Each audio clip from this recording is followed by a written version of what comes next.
Welcome to the Church in the Wild podcast. You're hearing the words from worship from Sunday, June 15th, 2025. It's the second week of our Wild Saint nominations, where Kayden nominates Lady Gaga.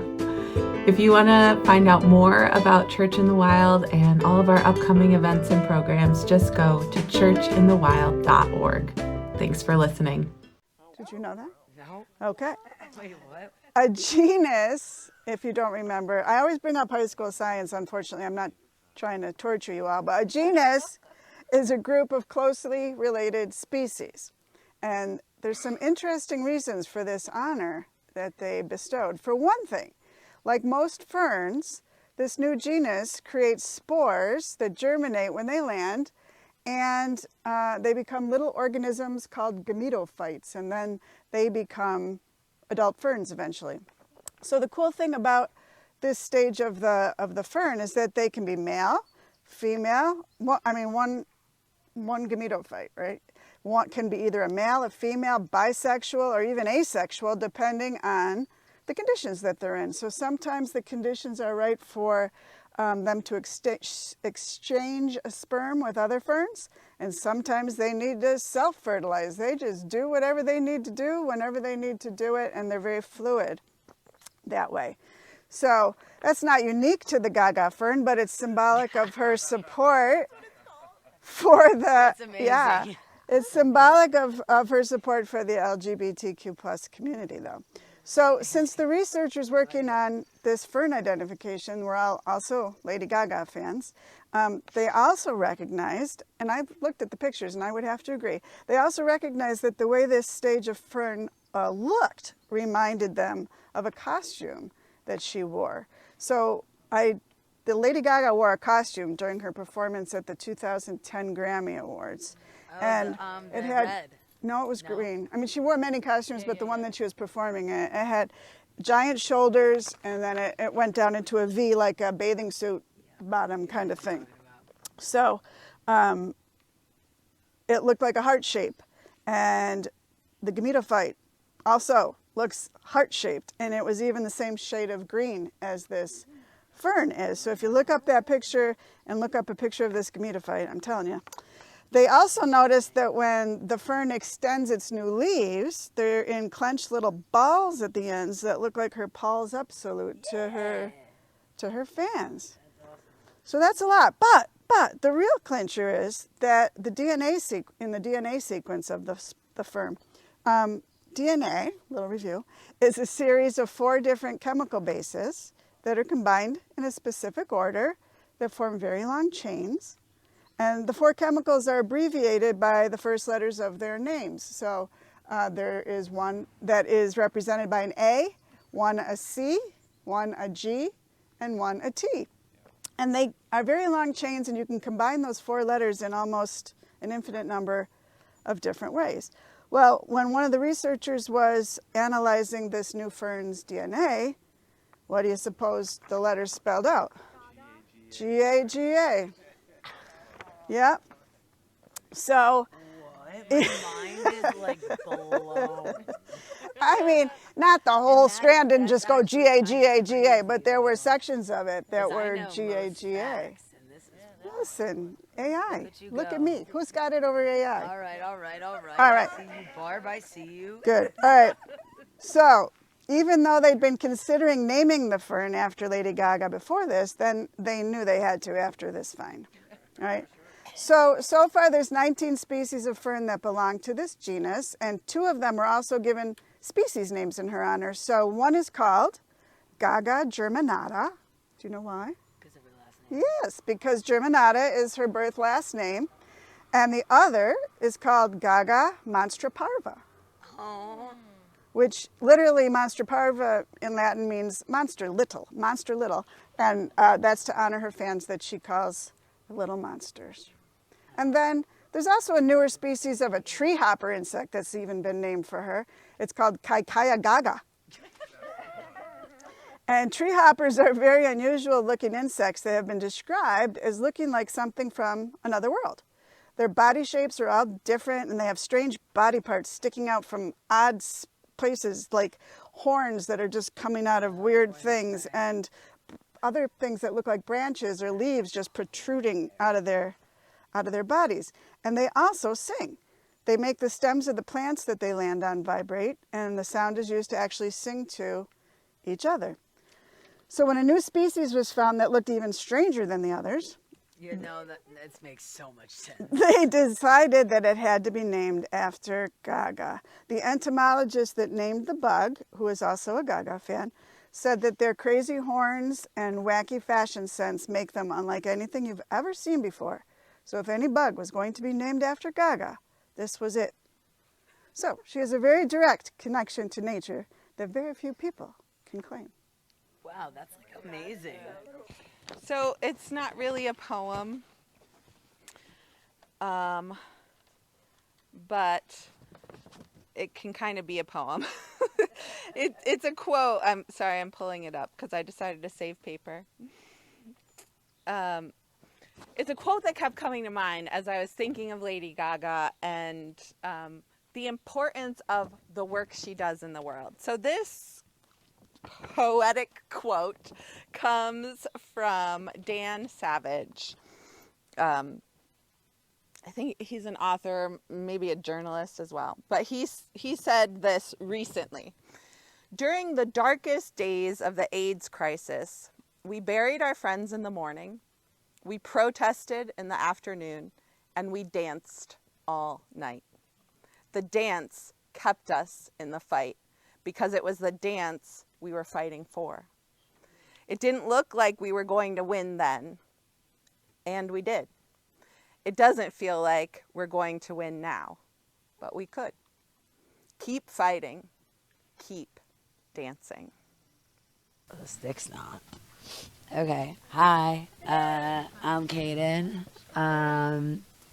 And I have been following, but like I've been a fan of Lady Gaga since she came out in 2008. I've watched her whole entire career, like 17 years worth. So like all the hate, all the outfits, all the, weird quirkiness, all the like forging her way through a time where like being gay still wasn't 100% accepted.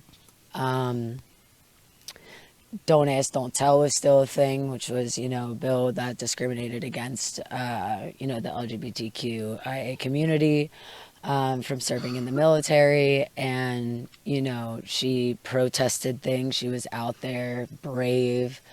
And yeah, I just feel like she has really like paved her way and like has really advocated for the queer community, for all communities.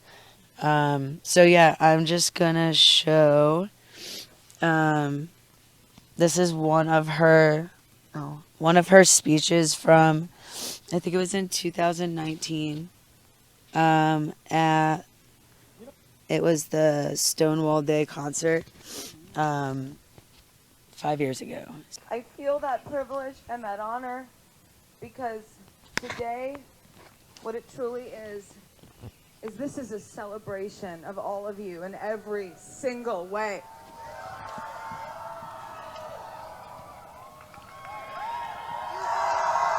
$4 million people in New York City to celebrate their pride.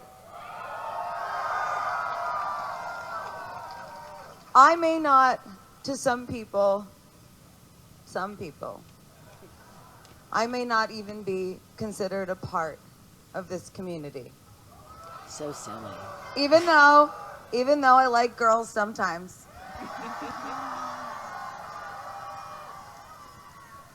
I would never degrade the fight you have all endured, the adversity that you have all been through to truly be seen, to be heard, or the struggles that you've been through to love yourselves and to seek that love from other people. But honestly, I really, really love you.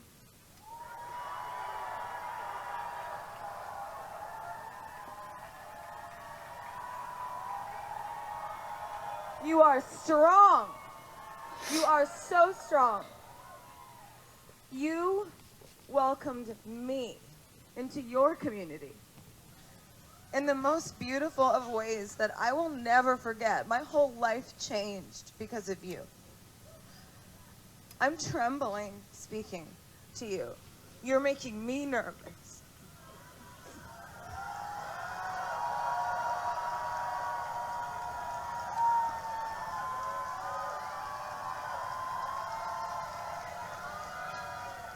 The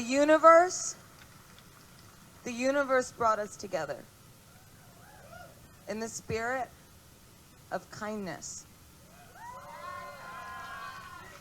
And we, together,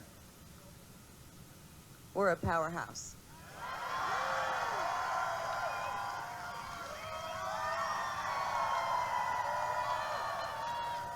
And I really, really hope you celebrate every inch of who you are today.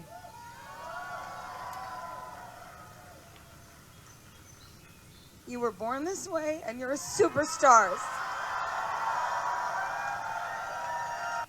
One of the many, many, many things that I love about her is that ever since like she came out, like she has been like a really big advocate of the queer community.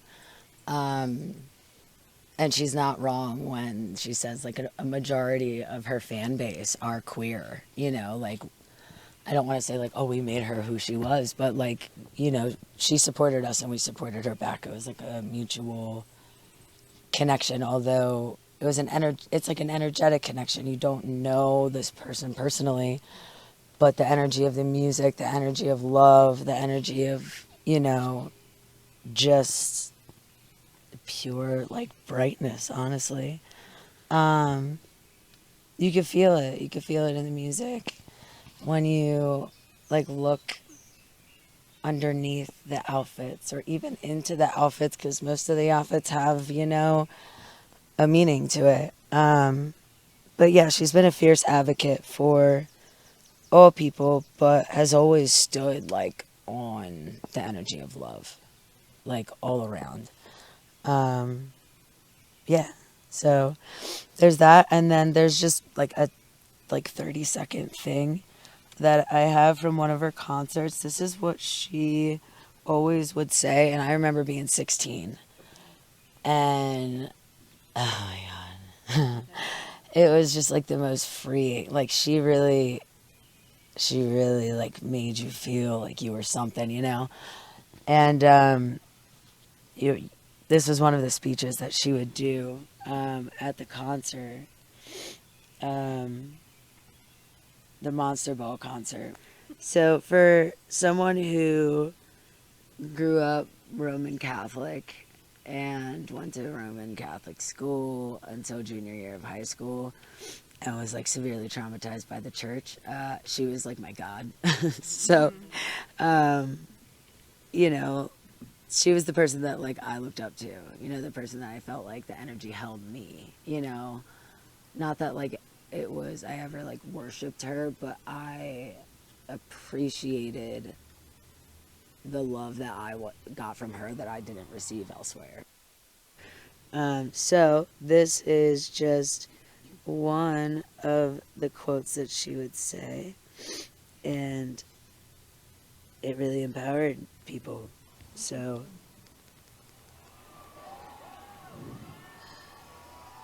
you know, I didn't used to be brave. In fact, I wasn't very brave at all. But you have made me brave, little monsters.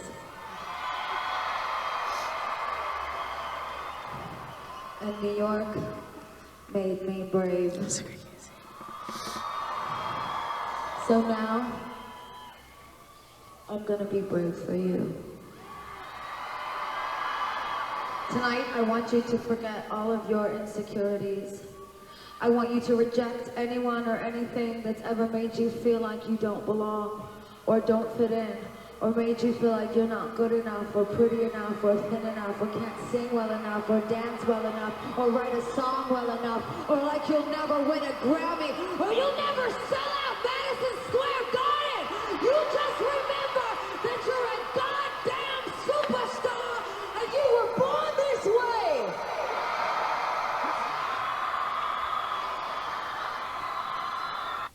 Yeah, so it's really hard not to feel empowered by her. I just think that she's just a force of nature, and it kind of explains like what that saying means. You know, like she really just charges her way through the earth without a care in the world, and just advocating for people, whether people like it or not. And it's when, I don't know if y'all know how much judgment, like, she got. Like, they claimed that she was, trans, which, like, who cares? But, like, they claimed all of this stuff, hated her. She was all over the tabloids, but, like, that's intentional. Like, it got her, to where she is. It got her symbolism and her message out. And, yeah, everyone said that she wasn't going to make it. Like, even, like, my grandparents, like, I had Gaga all over my walls. Like, when I say, like, I had all over my walls. Like, I loved her so much. And everyone, my grandparents, they were like, oh, she's weird, Now they love her. And, she's all over the place. So, people... Yeah, right? So, when people, judge somebody by the cover, of her outlandish, weird outfits, they don't see what she's saying underneath of it all, or even in like symbolism through the art. So, yeah, that's the wisdom from Gaga. The question, why make Lady Gaga a saint? The question should be rephrased to, why not make her a saint? Ever since Lady Gaga has come out, she's paved her own way in this world. She was the weird kid, the quote-unquote bad kid. It's one of her songs. One that didn't listen to societal norms. The hate started the second that her Just Dance video came out, where it was different, set in a room with a huge party going on, all while dancing with a diamond disco stick. So many people talked badly about her, smeared her, called her terrible things, all because she was different. I liked Just Dance, and I thought she was interesting. The song was catchy, and the video was aesthetically pleasing. She caught my attention, as did everyone's, the good and the bad. Despite the comments made to put her down, she shrugged her shoulders and continued on. To me, as a child, she was kind of like my God. She was my spirituality. Growing up a queer kid in a Catholic school with parents who didn't accept you was probably one of the most traumatic things I've ever gone through. And I didn't have anybody or any support, but who I did have? I had Gaga. When I didn't have a motherly figure to love me and show me care, support, love, or even attention, compassion, grace, understanding, I unfortunately was not privileged enough to enter this life with a mother like that. Ever since I was a child, it's all I've yearned for, and when I didn't have a mom at home, she labeled herself the mother of all the weird kids. And we became her little monsters, and she was called Mother Monster. And no, not in a cultist way, in a way that was encompassed by love, empathy, and acceptance. She accepted us as is, as we were, and she made sure that we knew it. I was hooked when she performed my favorite song by her, Paparazzi, at the 2000 VMAs. At that moment, I knew that she would make it. It was the most outlandish thing I've ever seen as an artist. I'm not sure if you guys remember, this is where she performed Paparazzi in the white outfit, and she bled all over on stage. So it was it was symbolic to paparazzi and Princess Diana is what that song is all about. But it was the most outlandish thing that I've ever seen an artist do. It was my first video I ever contemporarily analyzed. The symbolism of people in the industry, especially women, being hunted down by paparazzi, the emphasis on Princess Diana. I just thought she was so incredibly smart and one of the most craziest but courageous people I've ever experienced, and I loved every second of it. I believe that she should be, quote-unquote, canonized. That's the term that I know. Just for her bravery in general, but there's also so much more to her that no one is aware about or begins to consider. I'll skip this part because I literally have said it already. She has given back to the LGBTQIA community and then some, and she's not just for human rights, but she's for rights of all people. She's spoken in the faces of injustice multiple times and has spoken to the people in power all the way up into the president. She follows her words with actions. She's a reliable and accountable individual who holds true to her values and beliefs, and people didn't, and if people didn't and still don't like it, she never and still doesn't care. She still speaks of love, and she still fights for justice and still stands on peace. As I said, she came out before they revoked Don't Ask, Don't Tell, which was a policy that discriminated against queer individuals serving in the U.S. military. Did she care? No. She was incredibly vocal and forged her way into the industry, into politics, and into advocacy for the people, and I valued that. Her courage and bravery should be acknowledged. She was 22, which if you're paying attention to anything right now, that's Greta's age. And not only that, when I was 22, I was a mess and I was in bars, like falling off a bar stool, and Lady Gaga is talking to, addressing the president. So to me, I was just like, wow, like, what? Like, I saw beneath, the music. I saw it, as a whole. If anybody knows me at all, the advocate and activist I am. And it's because of her. She taught me how to love the darkness and how to howl at the moon. After the Fame, which was the album that Paparazzi was on, came the Fame Monster. This is where she really let us know it was okay to be free. She taught us to dance in the dark, how to sometimes you get caught in a bad romance, or the opposite, you could be so happy you could die, or things just sometimes may leave you speechless. These were all songs. She really broke free on this album, and people questioned the hell out of her, but this hit every nail on my head. As a kid, I could only be happy or was only happy in the dark, never on the surface. She taught me how to love the dark and how to howl at the moon. I watched my parents tear each other apart so bad romance really slapped. So Happy You Could Die was a song shared by me and my first true love, and I'll always remember and cherish that. And Speechless, well, take a listen for yourself and let me know how it makes you feel. It'll probably be speechless. Behind every song is a story, is a metaphor, and it's for you to interpret because that's what art is. She explored and mastered every aspect of that. And then I just have a little story. It's 2 paragraphs. So when I was 16, I used to, the love of my life that I referred to then, we were both Lady Gaga fans, and, it was this whole thing. And I used to sneak away to New York City from up here. And I was bad. All right, so, when I think back, when I think of, Lady Gaga song Bad Kid, I was, a bad kid, I would sneak away, get a Greyhound, take the subway, be in Brooklyn. They think I'm at my friend's house in Castle Creek, I'm in New York City.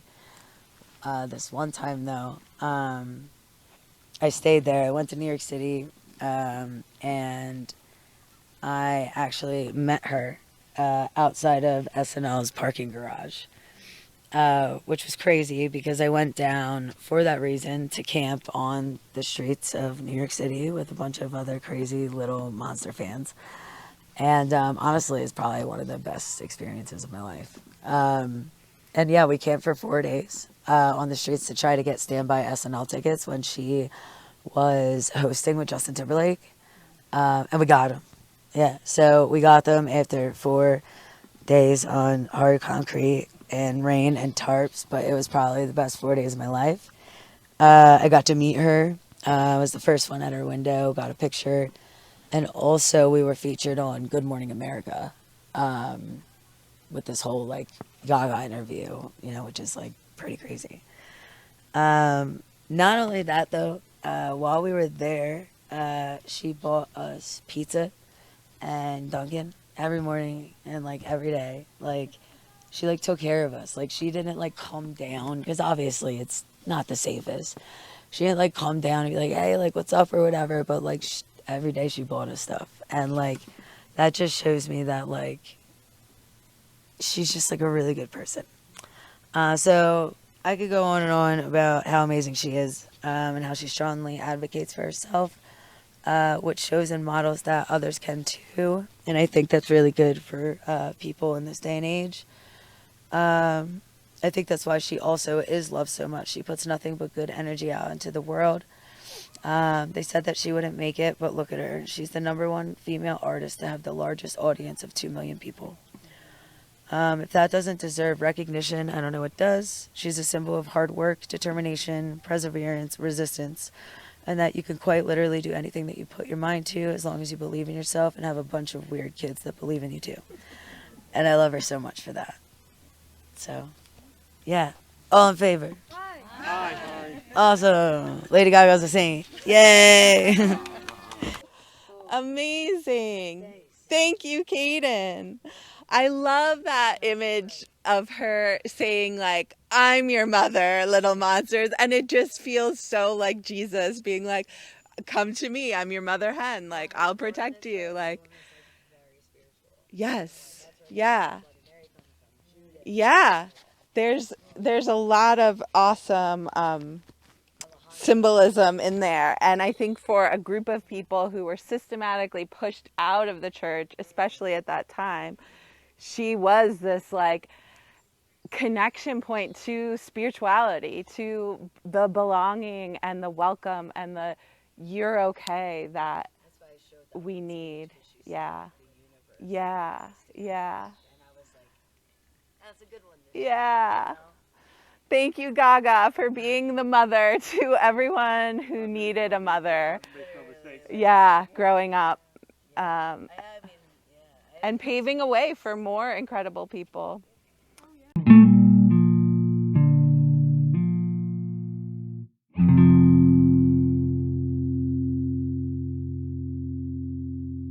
Close your eyes and slow your breath. Picture yourself standing barefoot on the earth, feeling its steady pulse beneath your feet. Imagine pride not being about boastfulness, but as a spring of self-respect and belonging, a quiet strength that roots you in who you are. Sense your identity rise like a mountainside bathed in light, dignified and expansive. In this moment, pride becomes a bridge between your inner truth and the outer world, between you and others. It says, I matter, I belong, and I'm enough. Let that feeling spread through your chest, warming your heart and nurturing your spirit. Let it remind you, in a world clouded by negativity, division, and doubt, tending to your pride is an act of radical care. It's the declaration that you, exactly as you are, your body, your mind, your love, deserves respect and joy. Now breathe in unity. With every inhale, draw in collective strength, imagining people everywhere standing proud in their own truths. With every exhale, send out acceptance and openness. Your pride supports not just yourself, but the entire web of humanity striving for dignity, for humility, and for respect. As you ground in your body, feel aligned with purpose. Take one final deep breath and plant both feet firmly in your knowing. Carry your pride forward, gently yet firmly, but shining both as a shield and an invitation. When you're ready, open your eyes and let this day be marked by the calm certainty that you are worthy, you are whole, and your pride is an anchor for you and the world around you. Okay, cool. Make it so. And so mote it be, my friends. Thank you. You're welcome. My favorite reminder to share during Pride Month as a wild church pastor is that if you don't feel welcomed in your human places and communities, this place doesn't judge you. When you are here in wild spaces, you are just another creature of the divine. And you are not judged on your appearance or on your lifestyle. You're welcomed and you're treated like anyone else. And we can drop those masks and baggage and the expectations of other humans when we just find moments of peace among our fellow wild things. So that's my encouragement. At any point in the year, if you are not feeling welcome, if you do not feel a sense of belonging, come here with us, right? We'll welcome and make sure you feel that. But also, step outside. Connect with some other earthling besides humans. Find a more than human neighbor, a tree, a squirrel. Sit still long enough for the animals to get used to your presence and come close. And remember you're part of this great web of life, and that the earth is here for us and provides for everything we need. And we'll surround you in that mothering care that we so long for. So that is my encouragement for us this Pride Month and every day of every year, or to get outside and to find that unconditional welcome and belonging.